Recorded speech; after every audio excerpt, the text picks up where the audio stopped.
Troy and Dr. Cory here with the Advanced Spine Joint and Wellness Center and our podcast, Body Talk. Yep. So we took a week off last week, obviously, with Thanksgiving and the holiday. So just a couple little housekeeping things. If you're looking for us, you can find us on iTunes under Body Talk if they do a little search. If you've been listening to the podcast, you're happy with it, if you wouldn't mind, go to iTunes, give us a little thumbs up, give us a review, give us some feedback. That really helps us, so we appreciate that. And if you want to find us directly here in Medina, you can go to ohiopain.com and you can contact us directly, 330-242-7669. So today, what are we talking about? We're talking about sleep. Sleep's a big one, huh? Yes, it is. It's important for a lot of things in your body. Sure is. We work with a lot of patients in pain. We work with a lot of patients in the men's health and the wellness program. And what percentage, just kind of off the cuff, what percentage do you think have sleep issues? I would say 80+% of people, probably closer to 90. I mean, it may not be extreme sleep issues like things like insomnia, but I mean, just the small little alterations in your sleep patterns and lack of sleep, I mean, it affects you in a big way. So I'd say it's really definitely out there. And you may not even know it. I mean, there's a lot of people that don't know they have sleep issues, and that's just something that they've lived with. And yeah. I mean, you hear the term insomnia, sleep apnea, these kind of things. But when you're dealing with people in pain, oftentimes people in pain don't sleep because of pain. So, when we're working with people with pain, obviously they don't sleep because they're in pain, and then they start to get weight issues. So weight then starts to come on. They go, gosh, what's going on? I got this pain, 6 months ago. Now I'm gaining weight. The pain's getting worse. I'm getting into bigger trouble. I'm not sleeping. It seems like everything's just starting to snowball. So today we'll really just talk about the 6 most common hormone issues that we see when sleep starts to be affected, what hormones start to go out of balance, because this problem, as we'll see, kind of feeds on itself and it makes itself worse, and people get kind of stuck in this conundrum. So when we talk about sleep and hormones, we'll start with some of the common ones. Some of these you may have heard of out there, and some of these may be new to you. And if you have questions, Emily, you've got Facebook up there. So if you're watching us live, if you have questions, this will also go over to Instagram, and you'll find the link on Instagram. If you go to our Instagram handle, it's advanced_spine on Instagram, so you can find us there as well. A lot of good info on that, for sure. On Instagram? Yeah, you actually, I'm loving that thing. That thing's growing. It is. Our following's really growing on Instagram, and we're getting lots of feedback there. So, hey, if you're an Instagrammer, check it out. Go to advanced_spine, follow us, and we'll keep putting information out here. So that's been a fun one too. So let's get into some of the hormones here. So we have this this little structure in our brain, the hypothalamus, which talks to the pituitary gland and then spits out hormones. So it's really kind of the master control up in our brain, and sleep really impacts this thing because a lot of our hormones are made when we're sleeping. And let's get into the first one with insulin. It's a big one. It is. Yeah. So when it comes to insulin, so if we look at insulin, what's it really doing for us? What do we have insulin for? Well, just down to the nitty-gritty basics of it, just insulin's, it affects our bodies. Well, it's the control panel area for the body to process glucose. Process glucose. Sugars, blood sugars. People talk about diabetics, type 1, type 2, insulin resistance.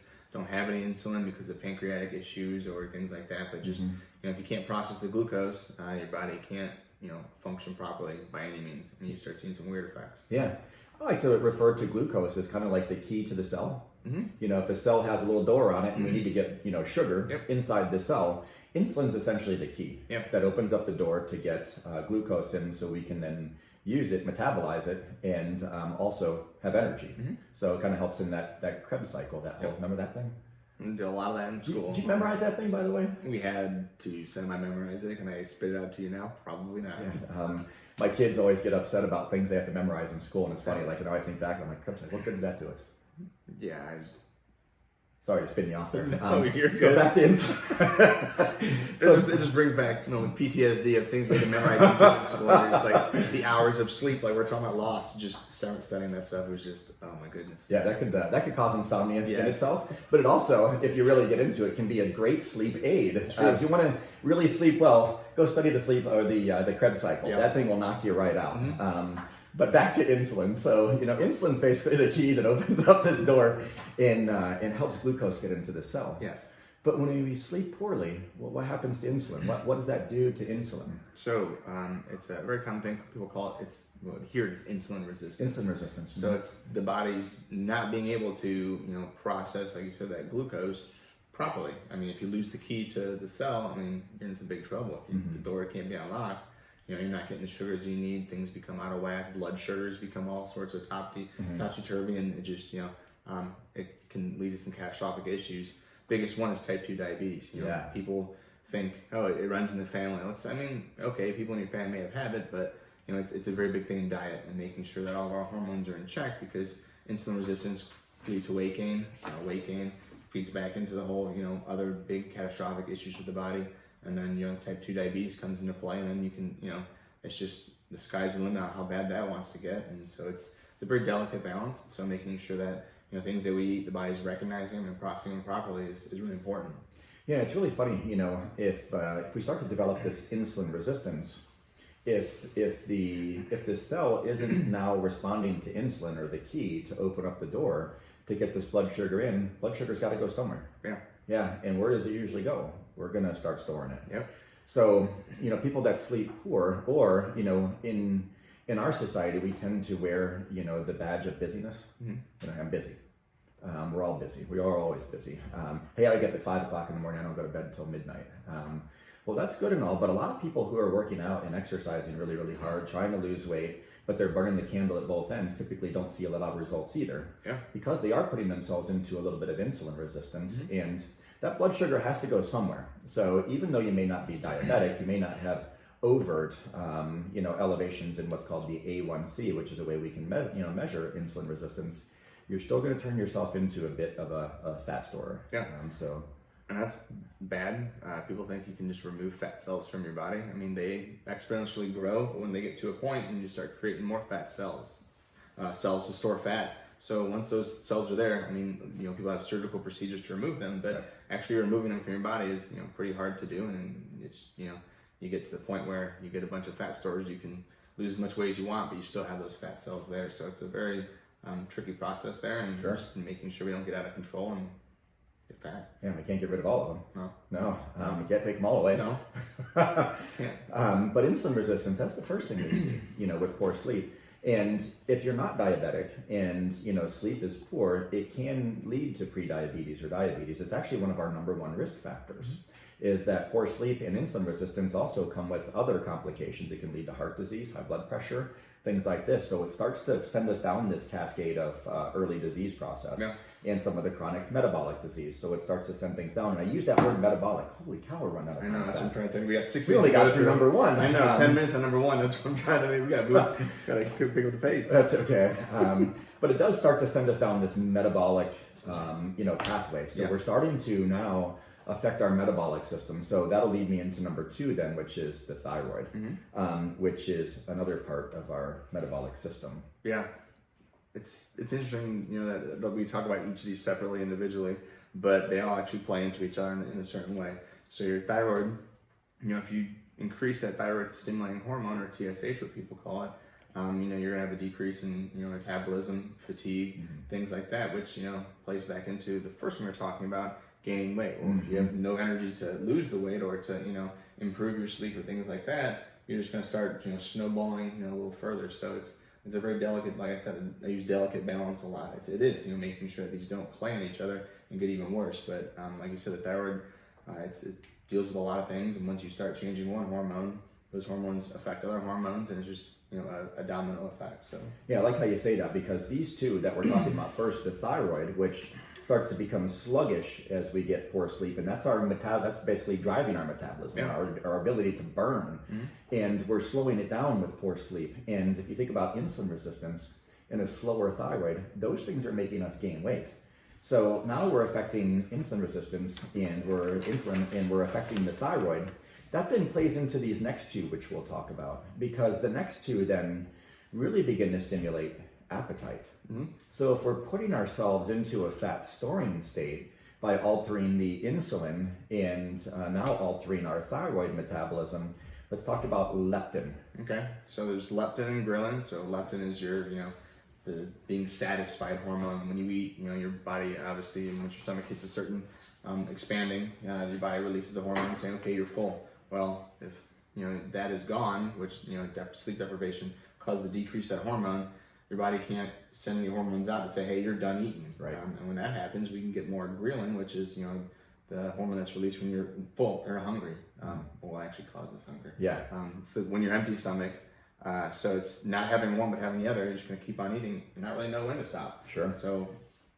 Yeah, poor sleep. Leptin and ghrelin are greatly affected by sleep, and by altering these two now, what we're seeing is that these hormones need to be in balance, but when they go out of balance, there are appetite stimulants. So now they're being produced in excess amounts, and now we're feeling hungry all the time. So now we have this constant hunger. We're now in a fat storing state, and we're starting to see things start to go in very bad ways. Yeah, that's really bad if you just like to eat, period, like myself. So if I just like food, and you start getting hungry more, it's just a bad thing. Yeah. And it's like the Yeti ripping open the refrigerator doors and just going ham on, food. Yeah. It's not good. No, it's not. No, it's not. And with people in pain, people that are in pain, it's now starting to compound their pain. Yeah. And we see this a lot with our, I don't even know how, it's countless. The amounts of times each week that we talk to someone who goes, gosh, 9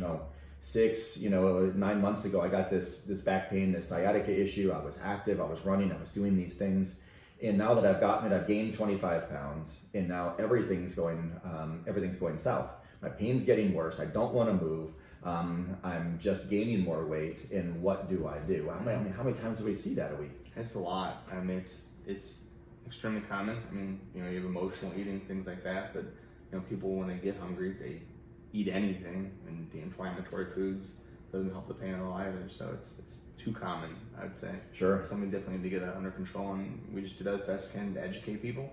That's all she can do. I mean, you can lead a horse to water, but making sure they know why these things are bad and happen is for sure important. Yeah, and as we'll get to the end of this, the solution for sleep, when people have insomnia, which is either the difficulty falling asleep or staying asleep, one of the two, or sometimes it's even both. Yeah. When we have insomnia, the solution is never really easy. No. So when someone comes up and says, "Hey, I've got sleep issues or insomnia," I always look at them and go, "What do I do?" That's a loaded question. Yep.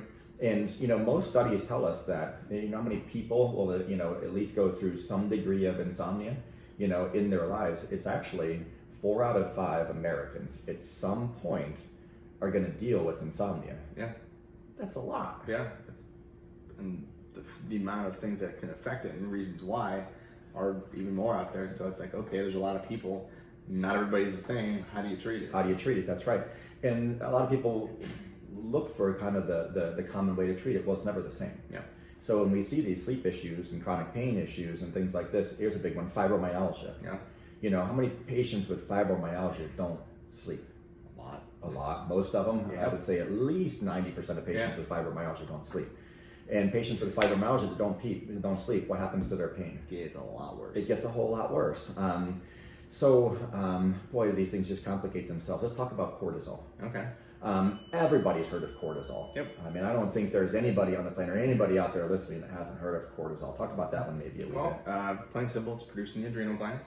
So stressors, decreased sleep, anything that is going to affect your body, it hits these adrenal glands, and they start to kick up that level of cortisol. It's important to have a balance between cortisol and melatonin in the body. They play off each other for that sleep cycle. But once that cortisol level starts getting up there, it gets to pretty bad levels pretty quickly. Emotional stress is the biggest thing we see with people. Just any kind of stress that they can't kick off their mind. It just keeps sending that through the roof.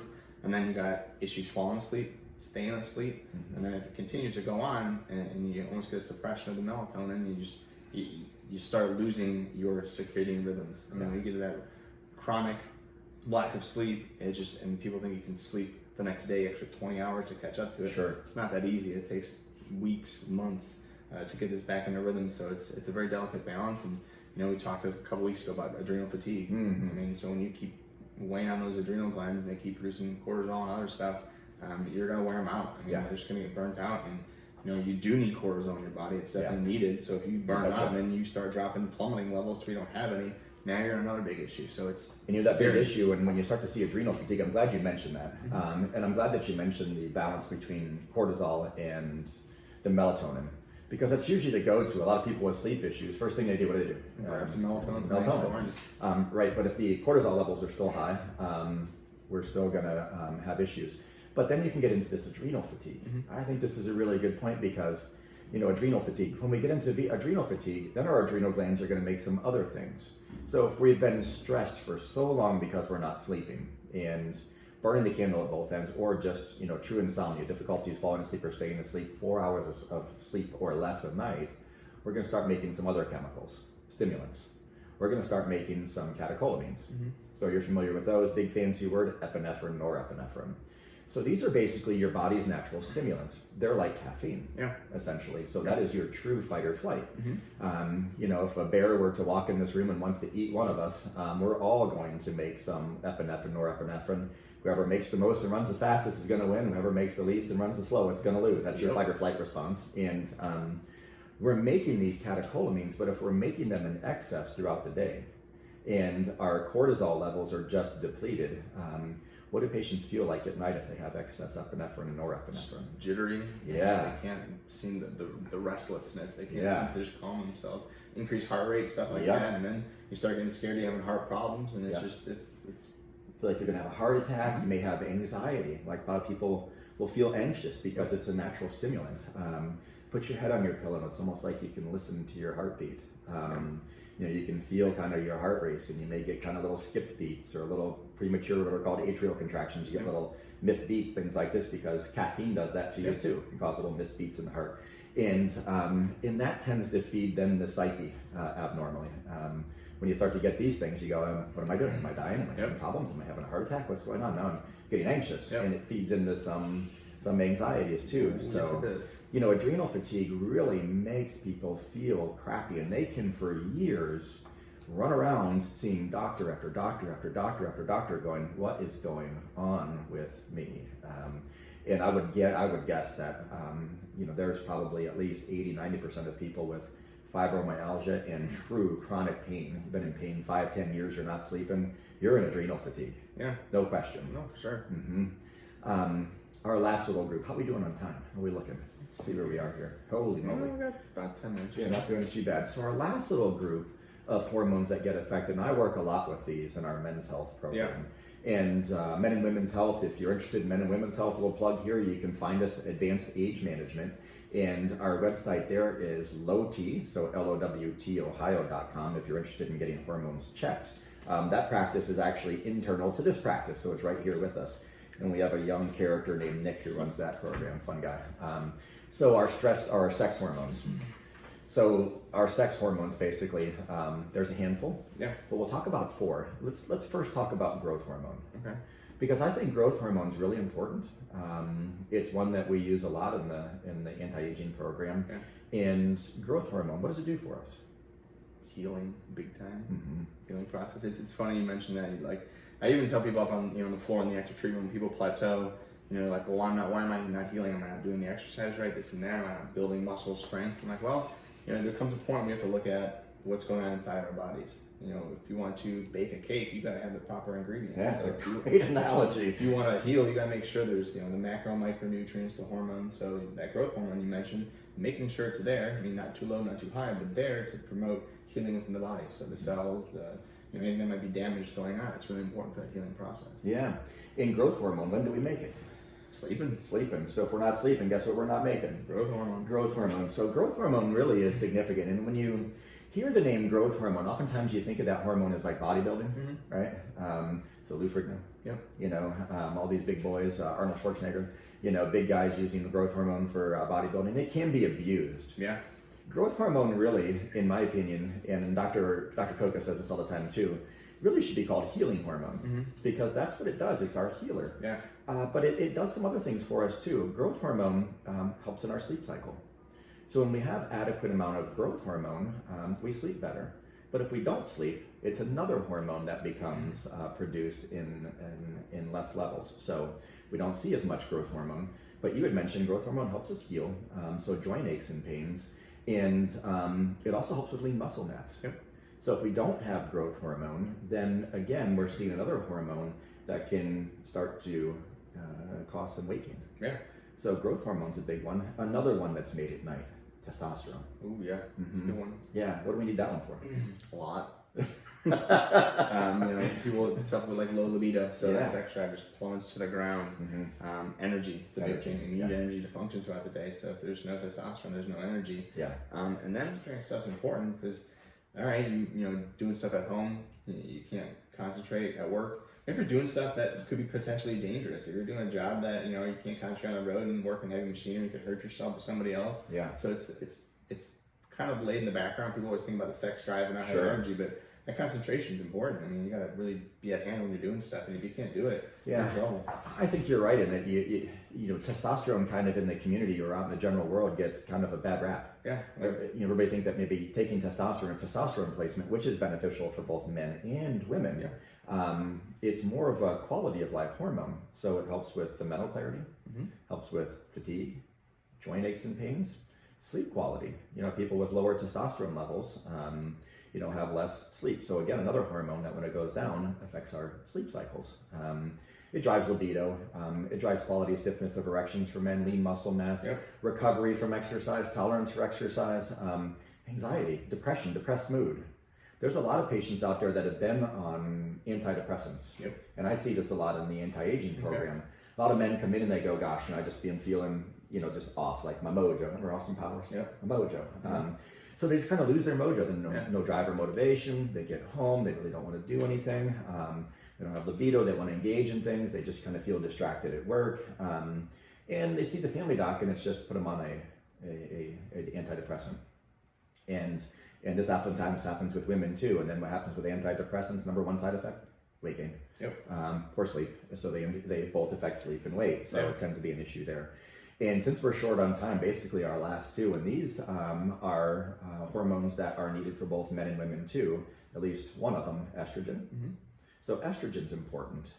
Estrogen can be altered by poor sleep. Now, men and women need that too. I mean, how many men out there knew they needed estrogen? Probably not a lot. People think that, they're going to think, gynecomastia, getting man boobs, stuff like that, but you do need it. Yeah, you do need it. It needs to be balanced, of course, but estrogen really helps with sex drive, libido, those kind of things in both men and women. And then progesterone, it's another female hormone that works in cycles. So when women have poor sleep, and some women may be out there listening to this, 50 and under, and if you have poor sleep, you may see alterations in their monthly cycles. Because estrogen and progesterone also are affected by poor sleep. So I think we're pretty dang short on time. I was going to talk a little bit about theanine and squeeze it in there. What we got for time there, Em? 5 minutes? I think it deserves more than 5 minutes, to be honest with you. All right, we can do next time. Yeah, I think what we'll do next time. So hopefully this was helpful. These 6 hormones that can kind of go out of balance with poor sleep. I hope this was helpful. But I think what we'll do next week is talk about some of the things that we can do about it. Aids, yeah, so what's out there? We'll talk about everything from Ambien to Lunesta, and we're not proponents of those things whatsoever. But they're given. So we'll talk about the good, bad, and the ugly with those things. We'll talk about some of the natural things. And one of my favorite analogies, this actually helped for me when I came back from my last deployment in 2009, and I had sleep issues for about 6 months. I didn't sleep. And I learned this thing, and it was huge. Sleep begets sleep. You ever heard that one before? Huge. And it was a thing that really was designed for babies that sleep at night or don't sleep at night. They're poor sleepers. Most parents think, I'll keep them awake during the day and we'll get them to sleep at night. But then there was this old wives' tale that if you make the babies take longer naps during the day, sleep will beget sleep. We'll start teaching them how to sleep normally. And that was huge for me. And I'll talk about that next week. I'm not afraid to share That's awesome. what I went through with sleep issues. And my post-deployment issues and things that can help both naturally, and we'll talk about the pharmaceuticals, trazodone. How many patients are on that one? A lot, and there's a lot of patients that come here and say it doesn't even work for them, which is like, okay, so why are you taking it?